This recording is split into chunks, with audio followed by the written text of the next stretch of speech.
en manos de Dios, ¿verdad? Este estudio. Y vamos a agradecer a Dios por este tiempo.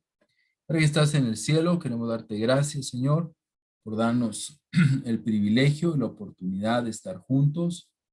Nos has guardado hasta el día de hoy, nos has cuidado, nos has protegido, Señor, aún en medio de situaciones difíciles, carencias, dificultades de salud, económicas, Padre, de trabajo. Nos permites, Padre, conectarnos un martes más para poder unirnos y aprender. Queremos poner en tus manos lo que hoy vamos a estudiar.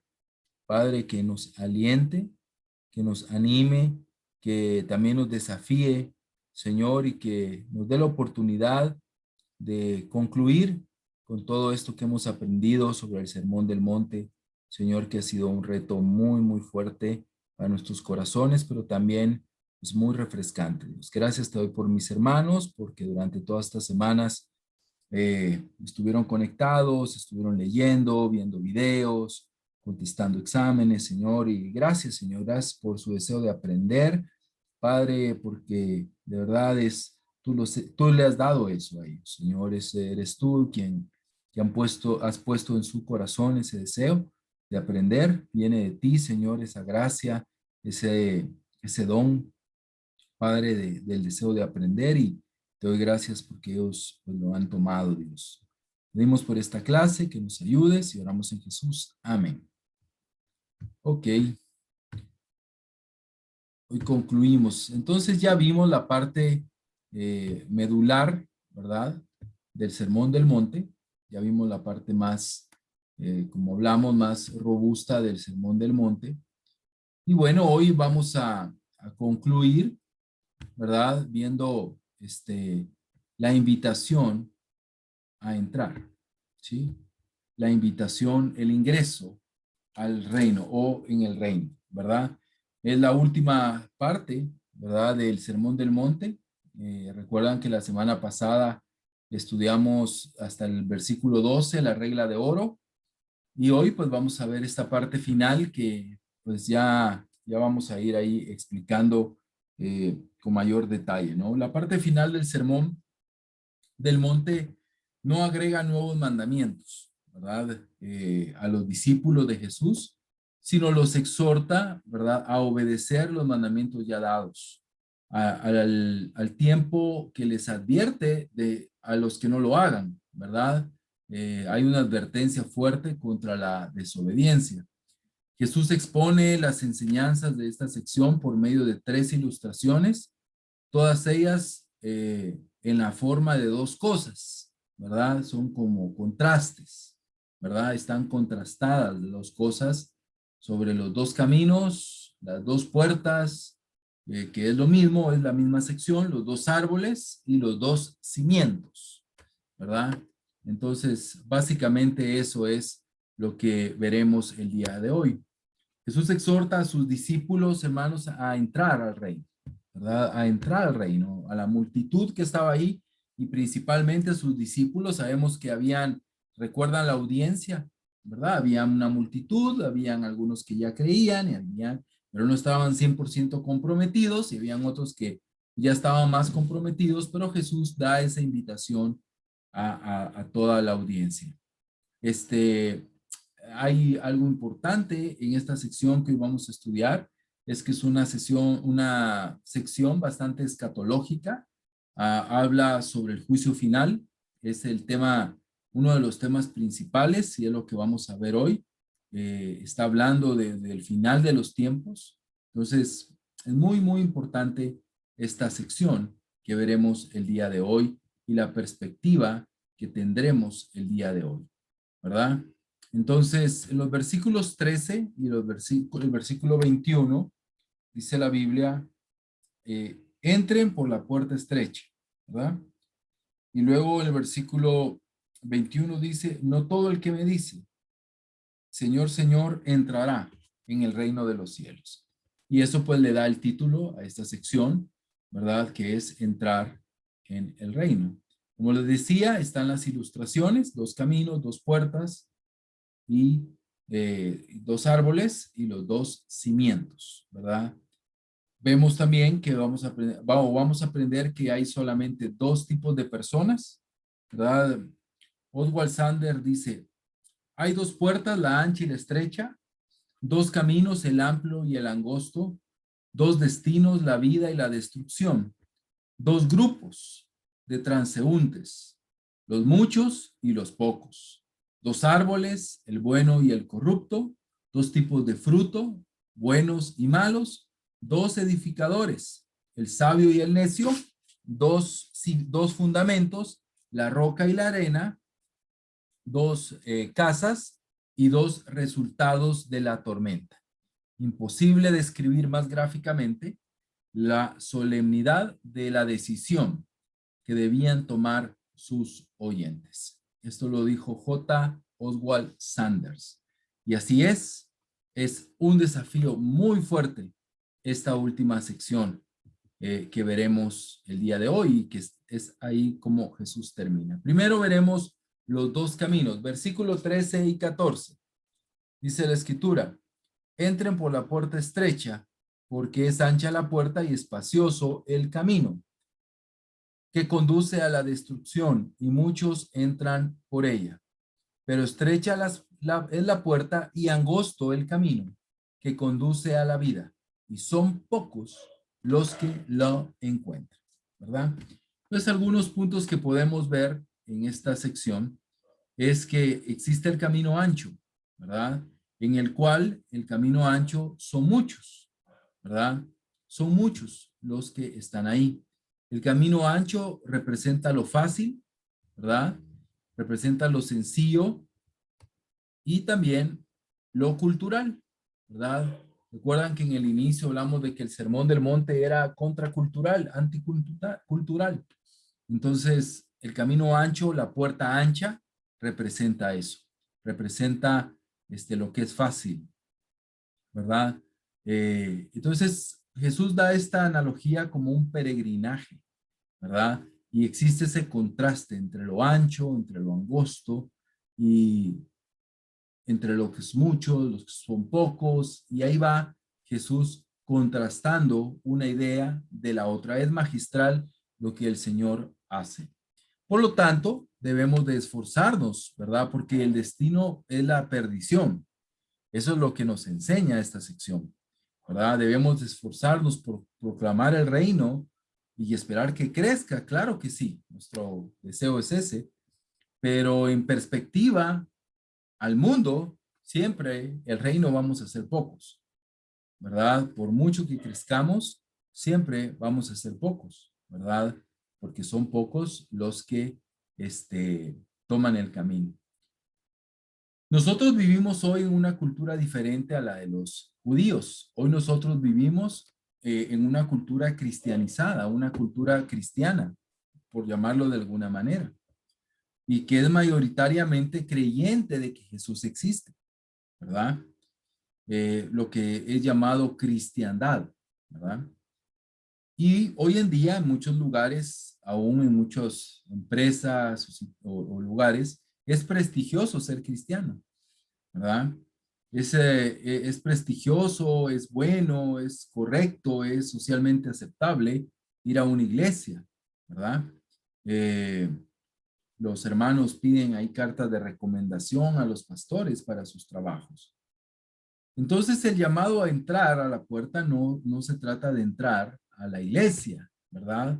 O de entrar a un grupo cristiano, sino más allá de eso, a salir de una actitud fácil de vida, fácil de un cristianismo light, ¿verdad?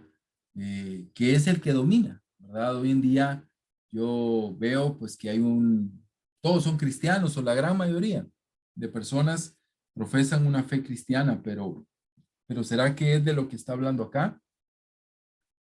Puede ser que no, ¿verdad? Porque las demandas del reino son muy fuertes. El llamado a entrar por la puerta estrecha es escoger lo contracultural, ¿verdad? El camino angosto. ¿Qué pasa en el camino angosto? Son pocos, dice acá, los que entran. Son pocos, ¿verdad? porque el camino ancho es fácil, es cómodo y representa la cultura dominante, ¿verdad? Eso representa. Y según las enseñanzas de Jesús, en este sermón, ¿qué es lo fácil? ¿Qué es lo culturalmente aceptable? ¿Verdad? Decir necio al hermano, ofender al hermano o no hacerlo. Mirar lujuriosamente a una mujer o a un hombre o no hacerlo. Incumplir promesas o cumplirlas, ¿verdad? Odiar al enemigo o amar al enemigo.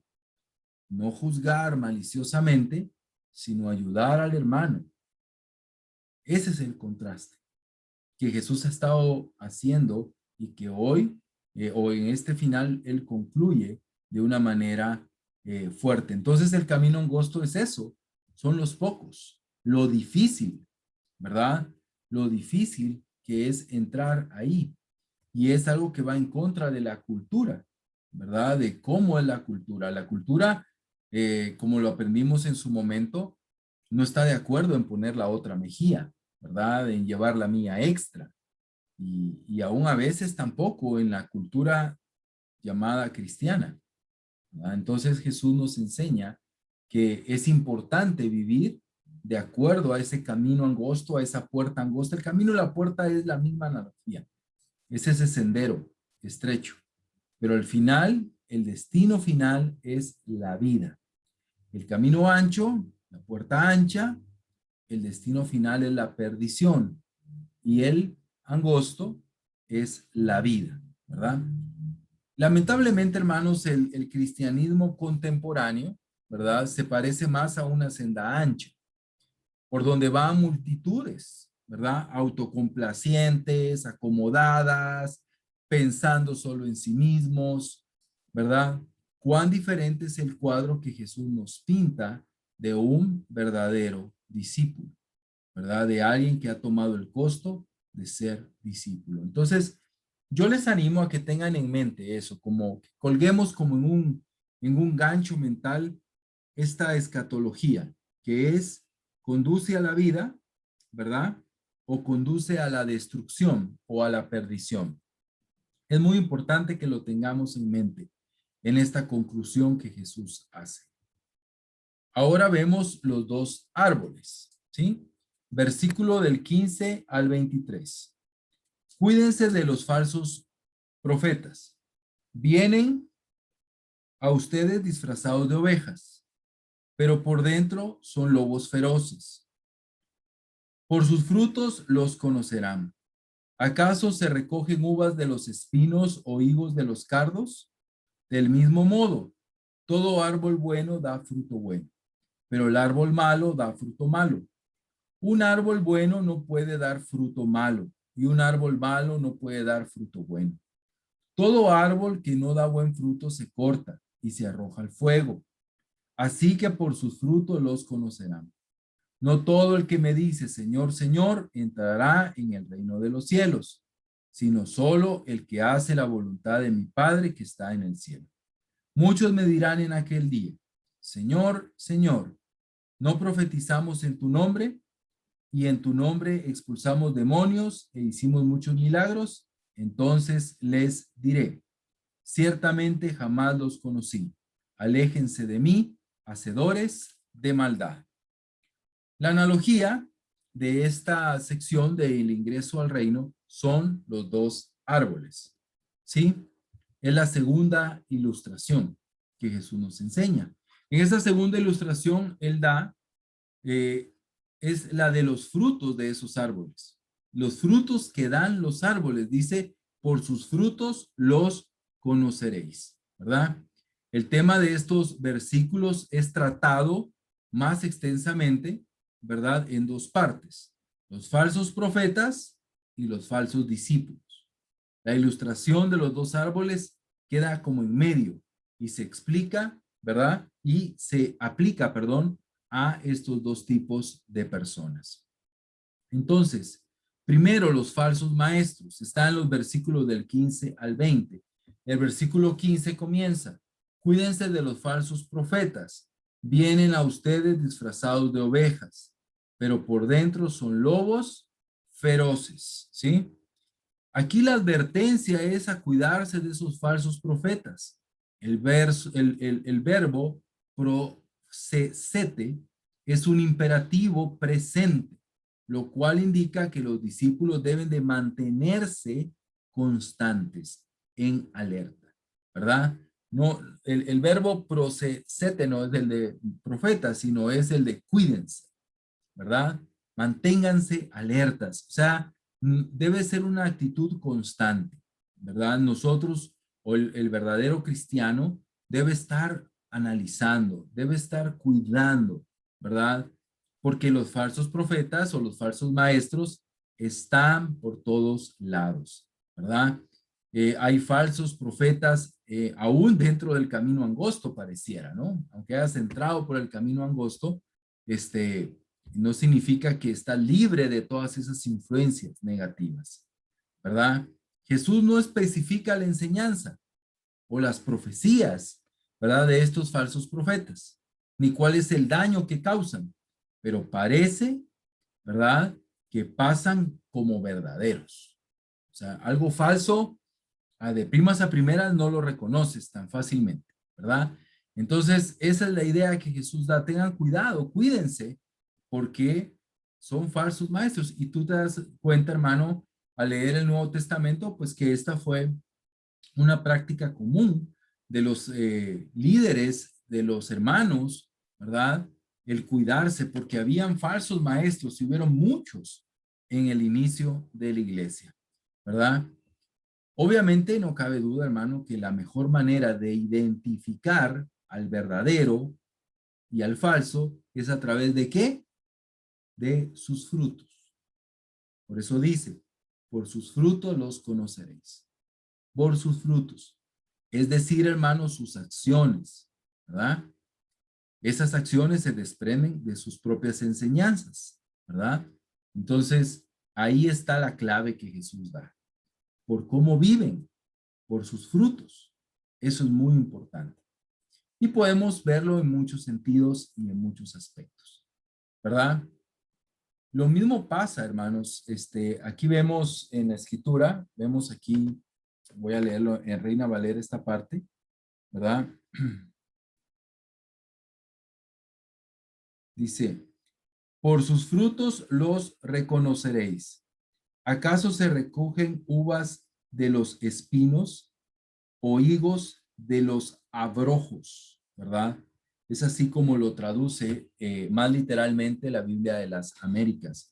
Lo que nos enseña esta parte, ¿verdad? De los falsos maestros, bueno, de los dos, de ambos, ¿verdad? De los falsos maestros y de los falsos hermanos, es que esta analogía que Jesús hace acá de las uvas de los espinos y los higos de los abrojos, es que de una distancia no muy lejana, esos arbustos se parecen. Obviamente al acercarse, ¿verdad? Al contemplar más cerca estos arbustos de esa época, ¿verdad? Más rudimentarios, ¿verdad? Eh, esos era obvio cuál era el correcto, ¿no? Pero por un momento sí pasa el uno por el otro. Entonces, por eso es importante el análisis, esa palabra de cuidar, de velar, ¿verdad? De velar, porque no es difícil, pero a primera vista, cuando no analizamos, puede pasar por algo que es falso, puede pasar por algo que es correcto, en este caso de una falsa enseñanza o de un falso maestro, ¿verdad? Así como sucede con estos arbustos, lo mismo sucede con las personas. Tarde o temprano se revela quién es. Tarde o temprano. Tarde o temprano se revelará su corazón. Tarde o temprano se verán sus frutos, ¿verdad? Estos versículos del 17 al 19 expanden eso. Así como todo árbol bueno da fruto bueno, pero el árbol malo da fruto malo, un árbol bueno no puede producir frutos malos y un árbol malo no puede producir frutos buenos. Todo árbol que no da buen fruto es cortado y echado al fuego, ¿verdad? Entonces Jesús expande la ilustración hasta el extremo de declarar, ¿verdad? Que el árbol malo que da malos frutos será cortado y será echado al fuego. Esta figura, ¿verdad? De juicio, el cortarlo y echarlo al fuego, es una figura de juicio que está enseñada abundantemente en el Antiguo Testamento, ¿verdad? En diferentes salmos, proverbios, ¿verdad? Y también acá. Entonces, de nuevo, es algo escatológico, ¿verdad? No es cortado y se va a ir de la iglesia. No, va a ser llevado a destrucción eterna, ¿sí?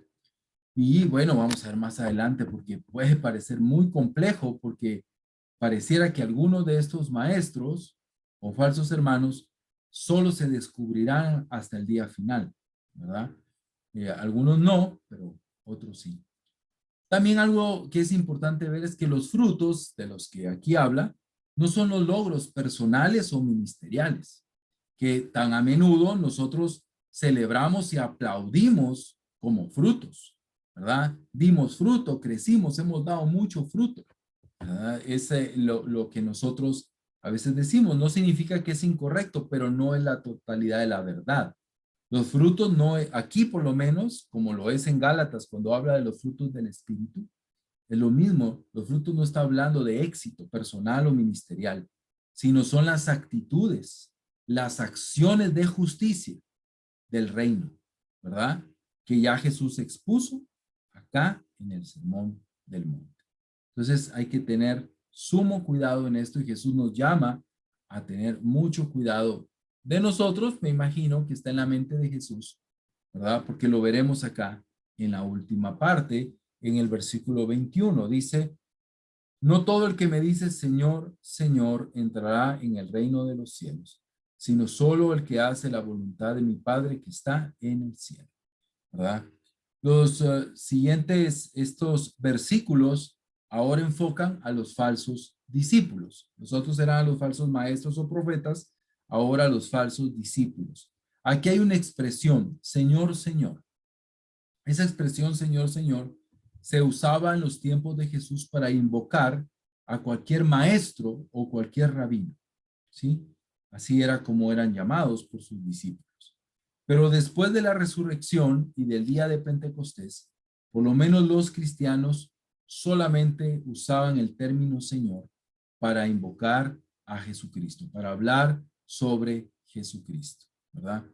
Y el versículo 21 enseña claramente que la obediencia al Padre es lo que determina la entrada en el reino, ¿verdad? ¿Y dónde queda la gracia?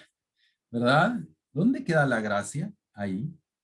O sea, pero somos salvos por gracia, no por obras.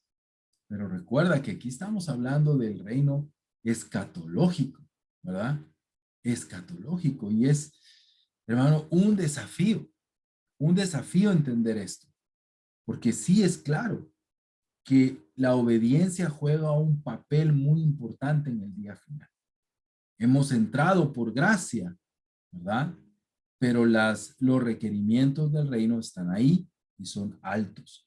Jesús lo enseña claramente que la obediencia al Padre es lo que determina la entrada en el reino, no una admiración a Jesús, ¿verdad? En el versículo 22 vemos que enumera actos espectaculares que estas personas hacían, que estos falsos discípulos hacían para reclamar la atención de Jesús, el reconocimiento de Jesús. Y en todas las épocas, ¿verdad? Pero mucho más ahora, estos actos milagrosos han ejercido y ejercen gran atractivo, ¿verdad? Y funcionan como una especie de medida para la autenticidad de la identidad de quienes lo obran. Pero aquí vemos que Jesús no se deja impactar, ¿verdad? Por los milagros, sino por la obediencia. Entonces, es cruel realmente cómo Jesús los trata, ¿verdad? O sea, duro, duro, porque Jesús enseña con una claridad muy cruda y cruel que lo más importante es hacer la voluntad del Padre, no exhibir actos espectaculares, aunque estos hayan sido realizados en el nombre de Jesús. Hoy habrán, pues obviamente nosotros en nuestra congregación no creemos en sus actos sobrenaturales, ¿verdad? Pero hay otras obras ministeriales públicas que pueden rivalizar con estos milagros o profecías, ¿verdad? Muchos discípulos de hoy pueden creer que están por estar involucrados hasta el cuello en actividades, ¿verdad?, de la iglesia, ya merecen ser llamados discípulos de Jesús. O porque dirigen, o porque, como les digo, están metidos en todo lo que la iglesia organiza. No digo que eso esté malo, pero no es la medida, sino es al final la obediencia y buscar la voluntad de Dios, ¿verdad? Jesús se constituye en juez acá, ¿verdad?, de todos los hombres y afirma contundentemente: nunca los conocí. Y aquí viene otra enigmática frase, un veredicto solemne: apártense o apartaos de mí. De nuevo, viene otro punto escatológico, ¿verdad? Porque dice con claridad, ¿verdad? No todo el que me dice Señor, Señor, entrará en el reino de los cielos. Pero el 22 dice: muchos me dirán en aquel día. ¿Cuál es aquel día? Ese es el asunto escatológico del final de los tiempos, ¿verdad? O sea, es un veredicto muy duro. Ojalá no lo escuchemos ninguno de nosotros, hermano. Pero hay que esforzarnos por la obediencia, ¿verdad? Eh, Jesús es el juez, ¿verdad? No nosotros. Nosotros no podemos determinar si él o no va a entrar. O sea, eso solo Dios lo sabe. El que tiene el veredicto no somos nosotros, ¿verdad? Y este no es tema de disciplina de iglesia, eso son otras cosas. Pero ¿quién se va a salvar? Al final, solo Dios lo sabe. Así que no podemos condenar a nadie. Es Dios el que determina la salvación. Pero los elementos están bien claros: conocer y vivir su voluntad, su palabra en obediencia. El desafío es muy, muy fuerte. Y terminamos con los dos cimientos, versículo 24 al 27. Por lo tanto, todo el que me oye estas palabras y las pone en práctica es como un hombre prudente que construyó su casa sobre la roca. Cayeron las lluvias, crecieron los ríos, soplaron los vientos y azotaron aquella casa. Con todo, la casa no se derrumbó porque estaba cimentada sobre la roca.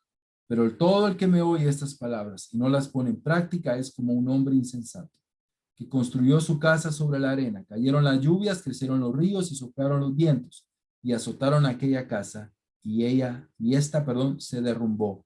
Y grande fue su ruina. Grande fue su ruina. Entonces, ¿qué vemos en esta última parte de los dos cimientos? Aquí hay un por tanto, ¿verdad? Por tanto, ¿qué significa? Que hay una conclusión lógica. ¿Se recuerdan que vimos varias conclusiones, verdad? En el sermón, ¿verdad? Habían como esas conclusiones, pero aquí hay una conclusión final, ¿verdad? Este es como el último por tanto, digámoslo así. Es una conclusión no del tema o de una serie de exhortaciones como lo vimos anteriormente, sino aquí se trata verdaderamente de la conclusión de todo el sermón. Aquí concluye el sermón. Esto es cuando el predicador dice conclusiones, ¿verdad? Y aquí concluye el sermón y viene el llamado y la exhortación a un cambio, ¿verdad? A una vida diferente. Esa partícula, ¿verdad?, que se traduce por tanto, pone fuerza a lo que él va a decir, ¿verdad? En el griego era una conexión muy fuerte, dice, ahí viene algo importante, en ese por tanto, ¿no? ¿Verdad? Viene algo importante, algo que tengo que poner sumo cuidado, ¿verdad? Y bueno, ¿verdad? Aquí vemos que recoge todo lo que se ha dicho anteriormente y lo usa como base. En este caso, Jesús va a concluir el sermón haciendo un último contraste, el más poderoso de todos los que hemos visto hasta ahora, que diferencia a un auténtico discípulo de alguien que no lo es. Al igual que al igual que las anteriores ilustraciones de los falsos profetas parecen verdaderos y los falsos discípulos también parecen auténticos. Aquí también las dos casas parecen seguras, ¿verdad? El que es y el que parece ser. Eso es lo que vemos. Las dos casas parecen seguras. Ambas parecen o aparentan seguridad, ¿verdad? Entonces, aquí viene otra expresión importante que está en el versículo 24. Dice, por tanto, todo el que me oye, ¿verdad? En la Biblia de las Américas, una más textualmente dice, estas palabras mías, poniendo el énfasis en ese pronombre posesivo, mías.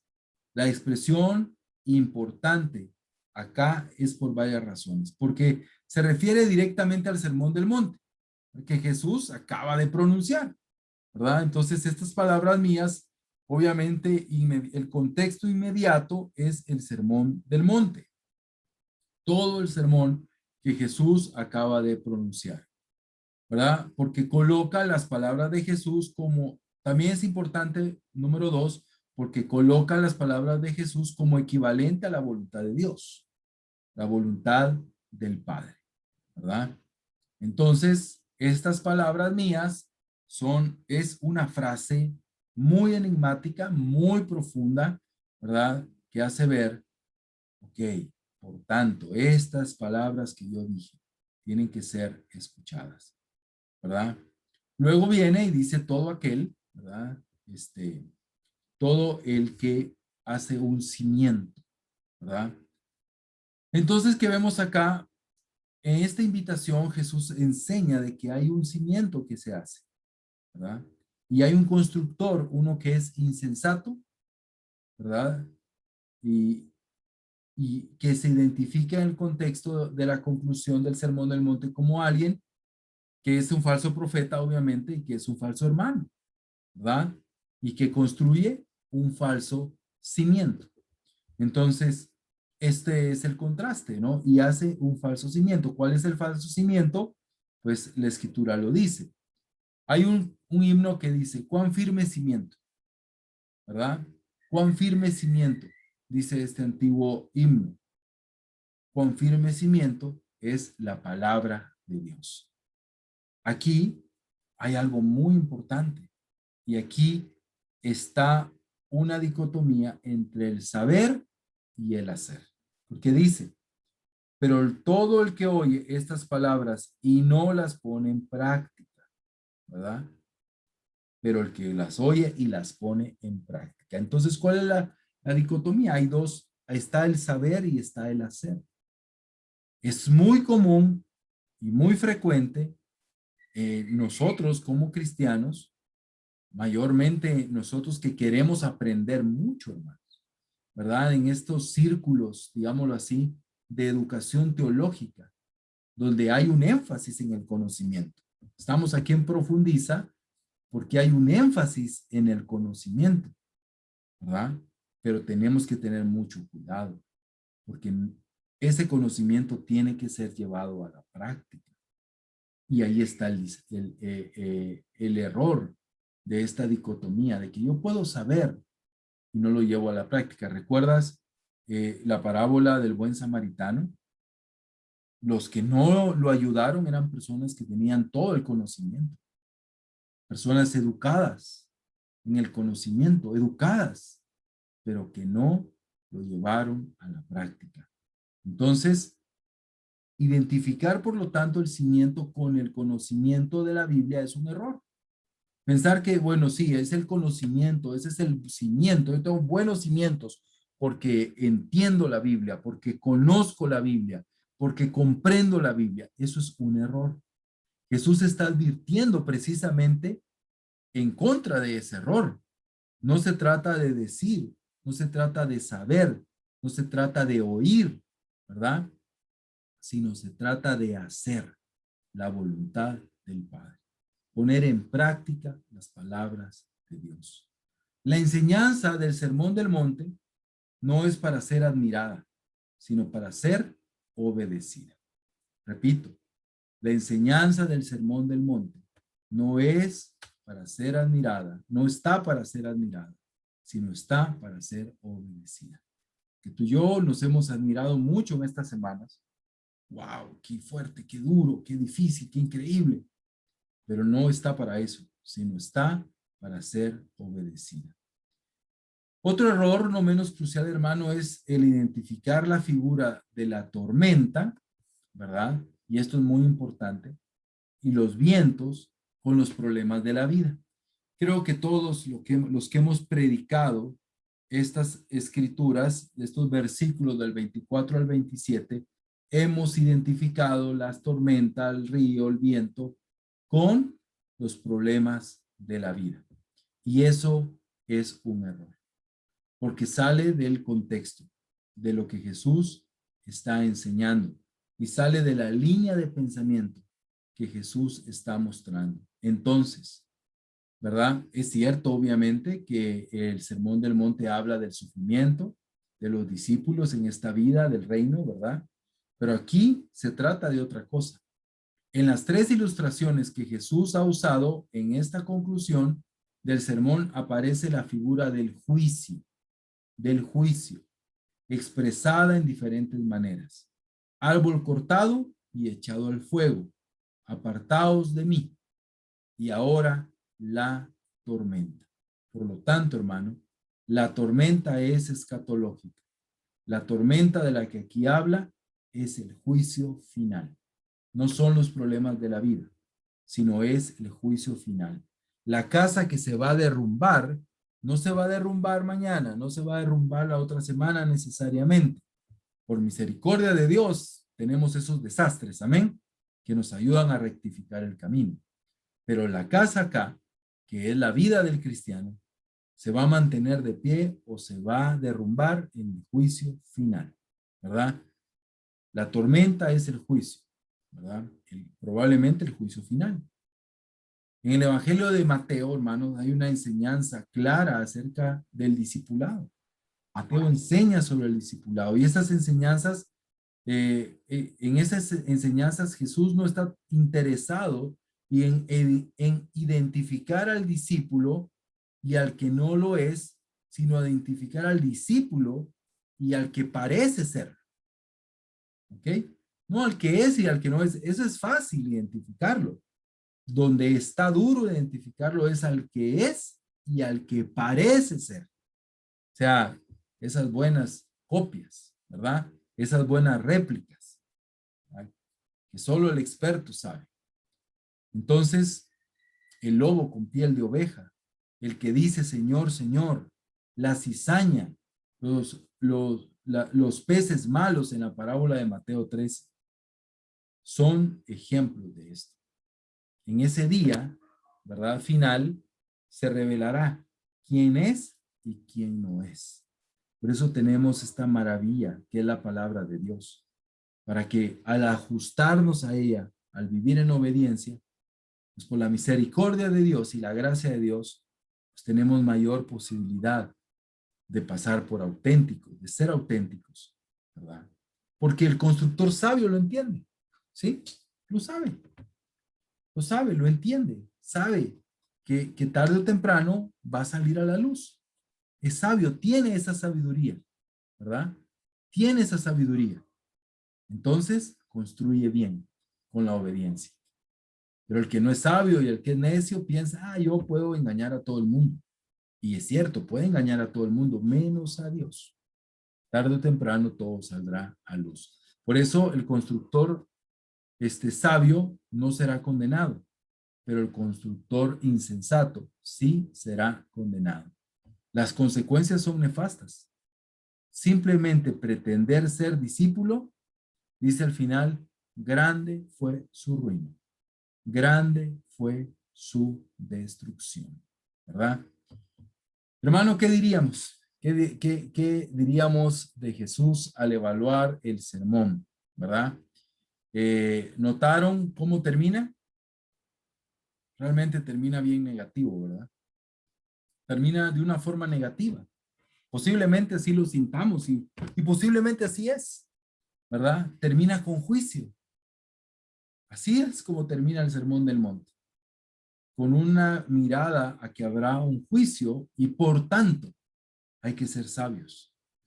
La gran ruina del constructor insensato es el final del sermón. ¡Wow! Grande fue su ruina. Así termina el sermón. Así no deberían terminar los sermones, ¿verdad, hermanos? Sino con una nota de alegría, de entusiasmo, de optimismo, ¿verdad? Así nos gusta en la iglesia, así quiero yo terminar mis sermones y que otros los terminen y terminar animados, ¿no? No, eso es lo que espera la gente en la iglesia, ¿verdad? De los maestros, de los pastores. Pero temo que Jesús no se ajusta a nuestras normas de predicación, ¿verdad? La advertencia es seria, ¿verdad? Y así debemos de tomarla hoy. Es seria. Ingresar al camino angosto es algo serio. La decisión de seguir a Jesucristo es algo serio. Así que definitivamente es un desafío inmenso el Sermón del Monte. Versículo 28 y 29. Cuando Jesús terminó de decir estas cosas, las multitudes se asombraban de su enseñanza, porque les enseñaba como quien tenía autoridad y no como los maestros de la ley. Pues que nuestro corazón, hermano, al final no sea como el de las multitudes que solo se asombraron de la enseñanza de Jesús, sino más bien como los discípulos que obedecieron y que le siguieron de todo corazón. Hermanos, aquí terminamos el curso, ¿verdad? De Sermón del Monte. Y espero pues que haya sido de mucha utilidad, ¿verdad? Para nuestras vidas.